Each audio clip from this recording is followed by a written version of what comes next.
Assalamualaikum.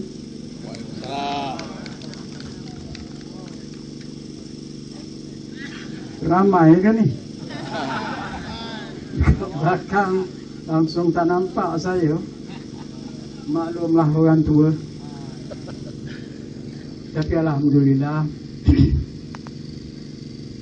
saya berada di sini sebenarnya khusus untuk membantu rakan baik saya, Wong Tak.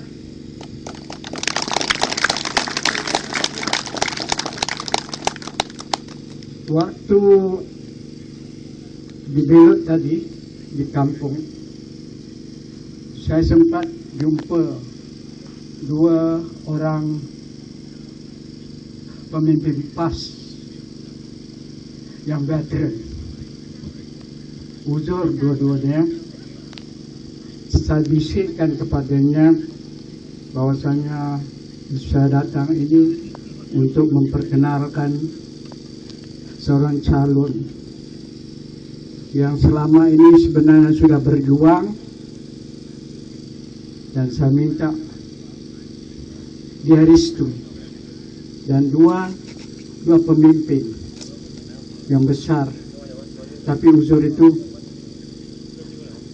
berjanji dia akan membantu. Dan saya harap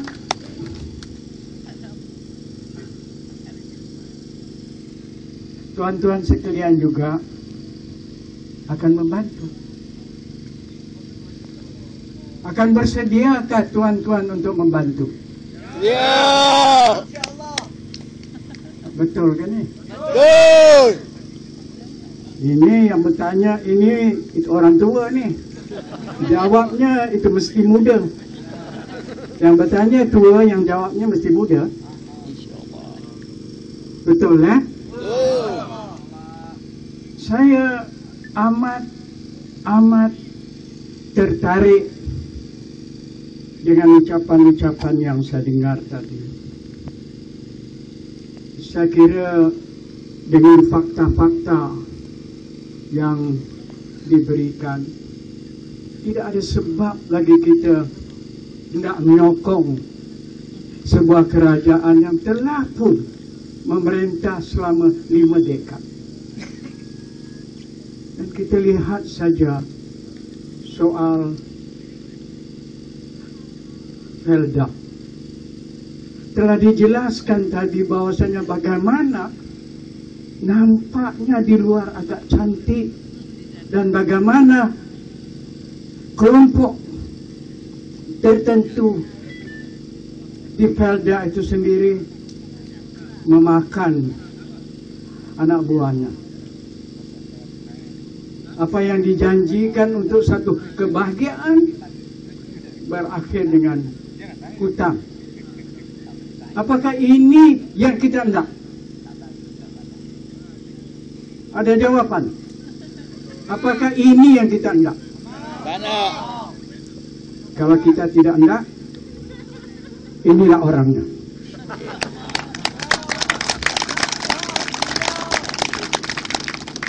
Dia besar dari saya sekarang. Di bawah dia kecil daripada saya. Di atasnya dia besar daripada saya. Dan saya kira memang dia besar. Dan saya mengenalnya waktu dia memulakan Himpunan Hijau. Dia hubungi saya. Dia bilang, Pak, ada tak teks lain untuk Himpunan Hijau? Saya bagi.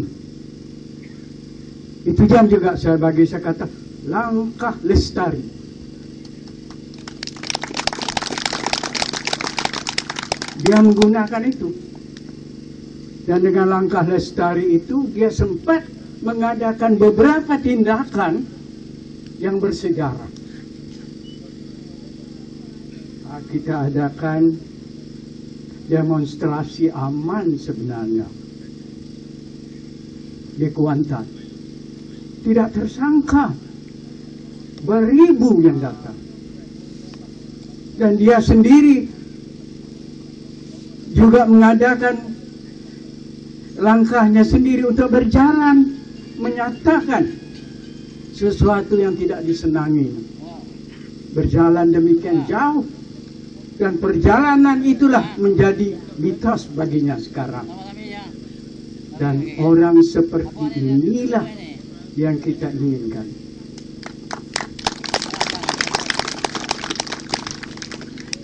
Ya, kita selalu diingatkan seperti yang dikatakan tadi, bahwa kita ini adalah bangsa yang satu Malaysia. Wontak bilang tadi, ya, sapu Malaysia. Perdana Menteri kata, satu Malaysia. Calon yang bakal bertanding di Bentong mengatakan, sapu Malaysia. Jadi kita harus berpikir itu apakah benar yang dikatakannya itu. Dan saya ingin membuktikan, kalau seorang Perdana Menteri begitu besar hatinya menyatakan satu Malaysia, mengapakah bangsanya sendiri di Kelantan tidak diberikan royalti? Ini bangsa Melayu yang punya kuasa yang besar dan panjang selama 5 dekad. Kepada bangsanya sendiri pun dia tidak mau tolong. Apakah dia boleh menolong yang lain? Bolehkah dia tolong yang lain? Jadi kalau dia tidak boleh tolong yang lain, mengapa kita harus mengekalkannya? Apa sebab kita harus mengekalkan satu pemerintahan yang tidak bersimpati dengan bangsanya sendiri, walaupun dijerit-jeritkannya satu Malaysia? Inilah yang kita harus pikir. Kita sebenarnya terlalu ditipu oleh akhbar, khususnya akhbar mainstream. Oposisi tidak ada akhbar itu. Untunglah di zaman oposisi sekarang ada internet. Bolehlah kita untuk bersoal jawab juga. Bolehlah kita untuk bernapas. Semua media utama menekan oposisi. Dan kita tidak ada kuasa untuk membetulkannya itu. Karena itu kita sentiasa mengharapkan akan ada orang-orang yang waras, orang-orang yang benar-benar bersembahyang jujur atas sejadah, akan mengenal apa arti keadilan itu. Dan tidak kira apa bangsa. Sebab kita sudah 56 tahun merdeka, dan kita sudah pun untuk menerima semua bangsa sebagai orang Malaysia, dan kita harus membahagiakan mereka. Saya ingin memberitahu Anda bahwasanya negara kita berhutang demikian banyak, dan kita berbangga. Kita mengatakan bahwasanya kita mampu berhutang oleh kerana orang percaya kita. Itu tidak betul. Lebih 540 bilion kita berhutang. Bukan pemimpin sekarang yang akan bayar. anak cucu kita yang akan bayar. Itukah caranya kita memberi hidup untuk anak cucu kita? Dan begitu juga yang apa yang dilakukan sekarang, bahwasanya kita membiarkan tanah air kita untuk menjadi tempat pembuangan sisa. Itukah caranya? Kita harus membalas untuk anak cucu kita. Dan bagi orang Melayu khususnya, kita selalu mungkin mendabik dada mengatakan bahwasanya kita sempat memerintah selama 5 dekad. Semuanya orang Melayu yang memerintah itu. Tengku Abdul Rahman, Tun Razak, Tun Husin On, Tun Dr. Mahathir, Tun Dola Badawi, dan sekarang Najib Tun Razak. Semuanya Melayu. Tapi Melayu-Melayu inilah yang selalu mengatakan dirinya dalam bahaya. Kalau kita memerintah semuanya Melayu di atas, mengapa Melayu harus dalam bahaya? Pernahkah kita pikir itu? Dan setiap kali hampir untuk pilihan raya, ada saja kita membawa cerita tentang 13 Mei, tentang komunis, dan kita tidak saja bercerita itu, kita buat filem untuk memberitahu dan untuk menakut-nakutkan orang Melayu. Padahal 5 dekad itu orang Melayu yang berkuasa. Dan ini semua harus dipikir dengan otak yang waras. Apalagi kita tahu bahwasanya equity orang Melayu sendiri merudum daripada 52 bilion atau 60 bilion, hanya tinggal 2 bilion.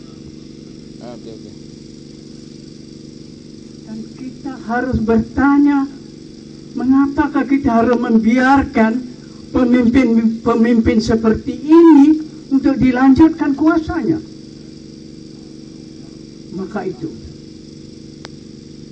saya kira sudah tiba masanya untuk kita memikirkan satu perubahan rejim. Bunyinya barangkali tidak sedap, tapi keadaannya memang tidak sedap. Jadi kita hendak menyedapkannya. Jadi inilah waktunya saya pikirkan dengan watak-watak baru yang dimunculkan sekarang. Dan kitalah orang yang akan menentukan masa depan 5 tahun yang akan datang. Dan kita janganlah sia-siakan waktu untuk merubah.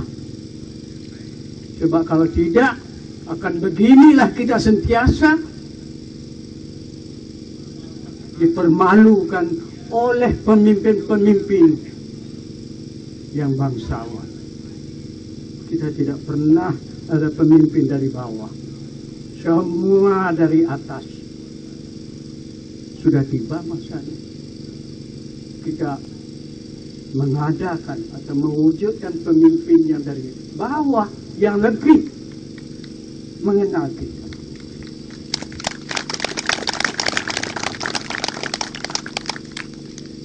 Ya, saya tidak mau bercakap agak banyak. Rakan-rakan telah menjelaskan hal-hal yang perlu diketahui. Kita sudah tahu bahwasanya orang Melayu, artinya pemimpin bangsawan Melayu tidak boleh tolong orang Melayu. Kalau dia nak tolong pun, royalti dijadikannya itu uang ihsan. Itu caranya. Dan sekarang ada teman tadi mengatakan BRIM itu adalah beri rasuah satu Malaysia yang tidak terpikir oleh saya, dan saya memikirkannya dan ingin mempercayai ini. Orang beri uang. Apabila kita berkuasa awal, kita merancang dasar, kita memberi kebahagiaan. Bukan kita memberi uang sesudah kita berada di ekor kuasa. Bila berada di ekor kuasa artinya apa? Uang yang diberi itu adalah rasuah. Dan kita mencantikkannya dengan berimlah, kerimlah. Jadi jangan kita terpesona dengan kata-kata yang cantik, dengan pemberian-pemberian yang berdikit itu, dan melupakan bahwasanya apa yang telah dilakukan selama 56 tahun berkuasa tidak membahagiakan kita, malah meletakkan negara kita sebagai negara yang berhutang. Dan oleh kerana itu saya berterima kasih kepada Anda semua. Saya berada di sini dari pagi tadi,